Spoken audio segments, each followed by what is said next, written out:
Iki cyumweru muri bungabunga ubuzima turarebera hamwe ingaruka z'indwara y'imbasa muri sosiyete. Muganga Twahir Hemed arasobanura impamvu zitera imbasa, atubwire na bumwe mu buryo bwiza bwo kuyirinda. Turaza kandi kubasangiza amakuru mashya ku bukangurambaga bw'ikingira ry'indwara ya Mpox, ubushita bw'inkende muri Repubulika ya Demokarasi ya Kongo. Izi nkuru hamwe n'izindi nizo tugiye kugarukaho muri iki kiganiro bungabunga ubuzima cya none.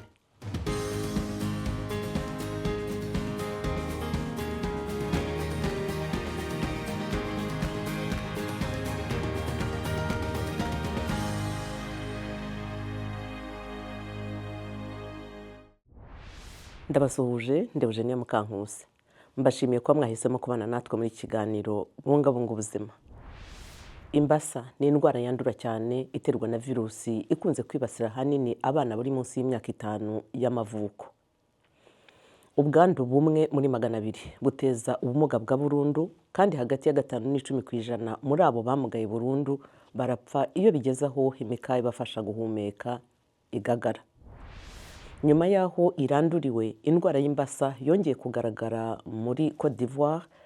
Ibyahagurukije abategetsi n'ubufasha bw'imiryango inyuranye ngo bahagarike iki cyorezo. Ukongera kwaduka kw'imbasa ahanini birashyira abana mu kaga, by'umwihariko bitewe n'ikwirakwira ry'imyumvire itariyo ku rukingo rw'imbasa. Mathieu w'imyaka 17 y'amavuko yamugajwe n'imbasa kuva afite imyaka 8. Nyina umubyara avuga ko iyi ndwara yamubujije kwiga no kubaho ubuzima busanzwe, ibyatumye abaho bigoranye. Nabonaga abana barwaye imbasa kuri televiziyo. Sinigeze ntekereza ko ibi byaba ku mwana wanjye. Iyo njye kuba naramukingije ntiyakabaye ameze uko. Bitewe n'ukuntu ameze, abaturanyi bavuga ko ari umurozi. Ababyeyi barantereranye njye n'uyu mwana. Iyi ndwara imugaza yangije umubiri wa Mathieu, wahisemo gukoresha izina rye rimwe gusa kubera gutinya akato. Avuga ko yumva ari wenyine kandi yigunze kuko inshuti ze zamucitseho.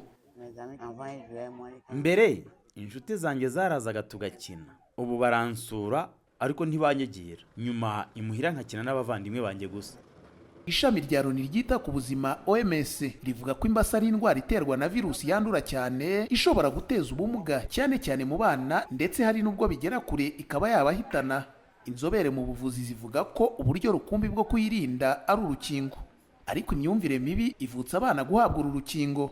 Emmanuel Ero ni umukorerabushake w'imyaka 26 muri porogaramu ya e-report, urubuga rwo kungurana ibitekerezo rwashyiriyeho urubyiruko ngo ruhanahana ibitekerezo ku ngingo zirufitiye akamaro.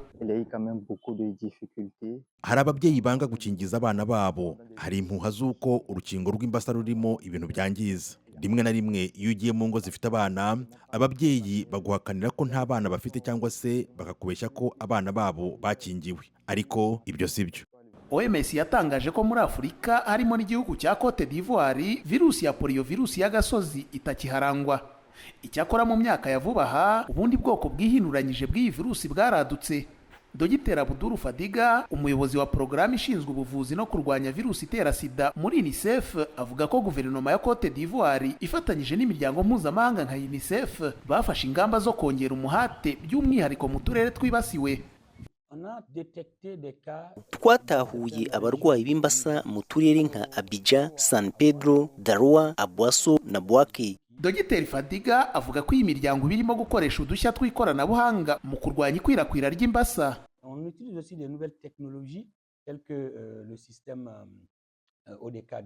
Uyu munsi twateye imbere mu ikoranabuhanga ry'inkingo. Mbere twakoreshaga inkingo zitangwa mu kanwa, ubu dufite n'iziterwa mu nshinge. Dukoresha n'ikoranabuhanga nka system ya Open Data Kit ODK ikoreshwa na OMS mu gukurikirana abarwayi b'imbasa, hamwe n'ubu bushobozi ndetse n'umuhati wa za guverinoma nk'iya Côte d'Ivoire. OMS yatangaje ko ubwandu bw'imbasa bwa vuba buheruka kuboneka muri Côte d'Ivoire bwagaragaye ku itariki ya 24 y'ukwa kane k'uyu mwaka. Uyu muryango ukagaragaza ubwihutirwe bw'umuhate w'ikingira mu guhangana n'uku kongera kwaduka kw'imbasa. Dr. Twahir Hemed ni umuganga w'indwara z'abana ku ivuriro Aga Khan Hospital i Mombasa muri Kenya. Arasobanura ibimenyetso by'indwara y'imbasa anadusangize uburyo bwiza bwo kuyirinda. Poliomyelitis is a full name of the disease that is of interest today. Poliomyelitis niryo zina ryuzuye ry'indwara y'imbasa ishishikaje benshi uyu munsi wa none. Iterwa n'agakoko ko mu bwoko bwa virusi kitwa polio. Rero hari ubwoko butatu bwa virusi za polio, kandi mu mpine zizwi nka wapava. Bivuga ngo virusi ya polio y'agasozi. Bisobanuye ko iboneka hadukikije. Kubera iki ifatwa nk'iy'agasozi? Nuko ari ubwoko bwa virusi iboneka ubusanzwe mu bidukikije. Rumwe mu nkingo dushobora kuza kuvugaho nyuma rwagenewe agakoko k'imbasa katari ak'agasozi. Niyo mpamvu kubw'abadukurikiye tuvuga ngo hari amoko atatu y'iyi virusi. Izo tuzita virusi ya polio y'agasozi y'ubwoko bwa mbere, iy'ubwa kabiri n'iy'ubwa gatatu. Muri izi eshatu, iya kabiri n'iya gatatu zamaze kurandurwa. Bivuze ko zitagihari ngo ziteze indwara. Rero mu gusubiza ikibazo cyawe, virusi ya polio yiganje inaduteye impungenge ko ishobora guteza indwara ni virusi ya polio y'ubwoko bwa mbere. Iyo itera indwara ya poliomyelitis cyangwa se imbasa. Ikintu cy'ingenzi cyane, impamvu iyi virusi ikunze kwibasira abana batarageza ku myaka 5 nuko baba batarubaka ubudahangarwa buhagije mu bwirinzi bw'imibiri yabo. Wabajije uti abagore batwite n'abantu bageze mu zabukuru bakwandura virusi y'imbasa? Igisubizo ni yego. Byose byaturuka ku budahangarwa bw'imibiri yabo. Uko ugenda usaza usanga abantu bavuga ko ugenda usubira ibwana mu bijyanye n'uko ubudahangarwa bwawe bugabanuka. Bitewe n'uko ubudahangarwa bwawe burimo kugabanuka, ugenda ujya mu byago byo kuba wakwibasirwa n'indwara.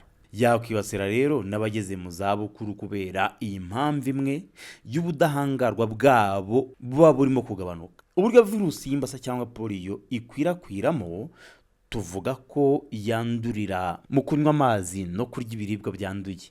Ndashaka gusobanura iyi ngingo kubera ko irasobanura ikibazo turimo kugerageza kwibaza, ari cyo abategetsi bo kwisi bakora mu gukumira virusi y'imbasa. Kumenya ko virusi ubwayo yandurira mu kurya cyangwa kunywa ibyanduye, bivuze ko hari ibintu bitatu bakwiye gukora mu kuyikumira. Icya mbere ni ukongera isuku ahadukikije. Icya kabiri ni ugushyira imyanda habugenewe. Ibuka ko iyi virusi iboneka mu myanda abantu bituma. Niba rero iyo myanda igize aho ihurira n'amazi yari asanzwe ameze neza, ayo mazi akanyobwa n'umukiriya wacu cyangwa umurwayi, aho ashobora kwandura virusi y'imbasa byoroshye. Icya gatatu ari nacyo cy'ingenzi cyane, ni ikingira, kubaka ubudahangarwa.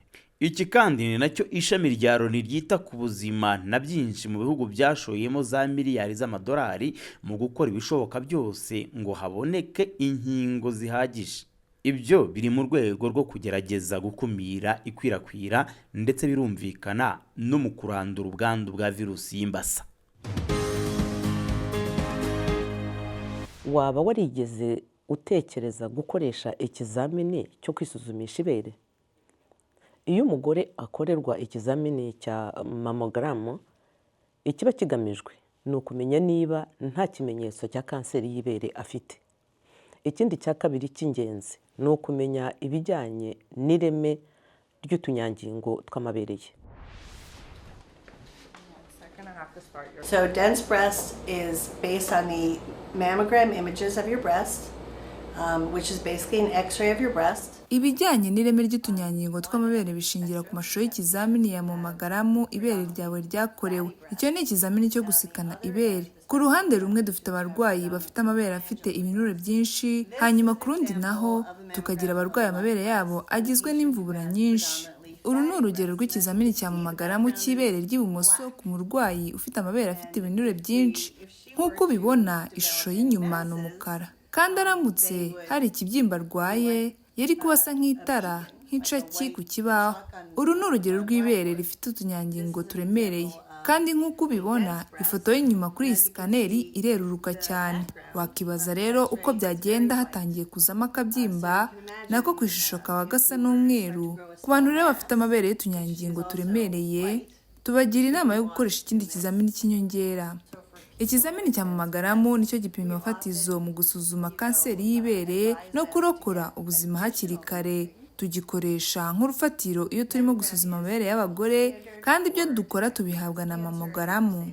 Rero kabone n'ubwo nk'uko nabivuze hagira utubyimba duto twihisha n'ibindi bintu, tuyikoresha no mu gihe dukeneye kureba utubumbe duto twa kalisiyumu turimo gusuzuma iyangirika mu miterere. Hari rero ibindi bintu tubasha kubona kuri mamogaramu, yewe no ku murwayi ufite amabere y'ireme ryinshi. Kandi rero aho niho uba wifuza gutangirira.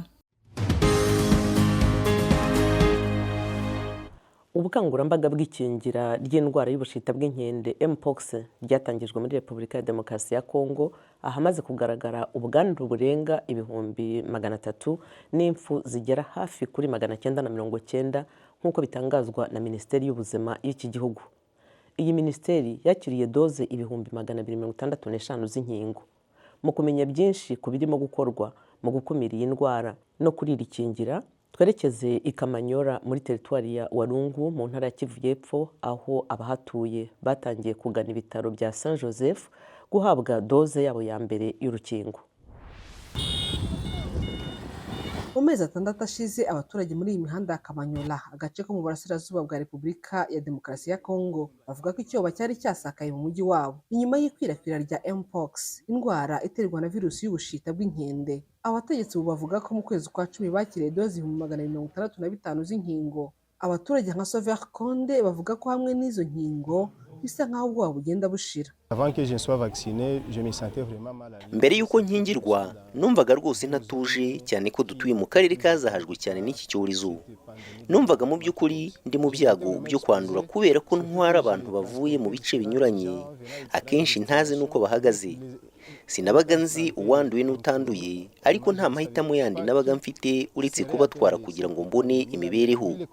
Ubu nakingiwe numva ntekanye, ubu ndarinzwe, mbasha gukora nta bwoba. Ibitaro bya Saint Joseph muri Kamanyola niho abantu bajya kwikingiriza, kandi Dr Charles Masia, umuyobozi mukuru w'ibi bitaro, avuga ko abakora mu byo gutwara abantu nka Konde, abakora mu rwego rw'ubuvuzi cyo kimwe n'abanduye aribo baherwaho mwikingira. Tumaze kugira abana barenga 800 banduye mpox ku bantu 1400 bamaze kuyandura. Turimo gusaba inkingo ku bana batarageza ku myaka 18, kuko no mu barwayi binjiye mu bitaro hano abana nibo biganjemo. Ku barwayi 25 bari mu bitaro dufitemo abana 16. Intara ya Kivu y'Epfo, aho icyorezo cyatangiriye, imaze kwakira doze hafi 30 z'inkingo zo mu bwoko bwa MVA zigenewe abakuze. Dr Joseph Matundanya, umuhuzabikorwa wa porogaramu y'ikingira muri Kivu y'Epfo, avuga ko umuhate wo gukingira iyi ndwara ari ingenzi muri iki gihe. La valeur de la vaccination, c'est pour éviter que la maladie. Akamaro k'ikingira ni ukubuza iyi ndwara gukwirakwira nk'uko tubibona ubu. Icyorezo cyatangiriye mu karere kamwe k'ubuzima, none ubu kimaze kugera mu turere 32. Agaciro kabyo ni uko iyo ukingiwe tuba twongereye ubudahangarwa bw'umubiri wawe imbere y'iyi ndwara. Hamwe n'abantu 8,500 bamaze kwandura mpox ndetse na 45 bahitanywe nayo muri Kivu y'Epfo, abategetsi bavuga ko umuhate w'ubuvuzi harimo n'ubutangirwa ubuntu ukomeje kujyana na gahunda y'ikingira. Loni ivuga ko Repubulika ya Demokarasi ya Kongo imaze kwakira doze 2,605 z'inkingo zo mu bwoko bwa MVA zatanzwe na Leta Zunze Ubumwe za Amerika ndetse n'umuryango w'ubumwe bw'Uburayi. Icyakora hari impungenge ko bana kugeza ubu batarinjizwa muri iri kingira. Ikiganiro cyacu cya none naha tugisoreje. Ku yandi makuru y'ubuzima, inama za gufasha kumererwa neza n'ubuvumbuzi bushya mu buvuzi, guma ku Ijwi ry'Amerika ku muyoboro wa interineti wa eshatu@radioyacu.com.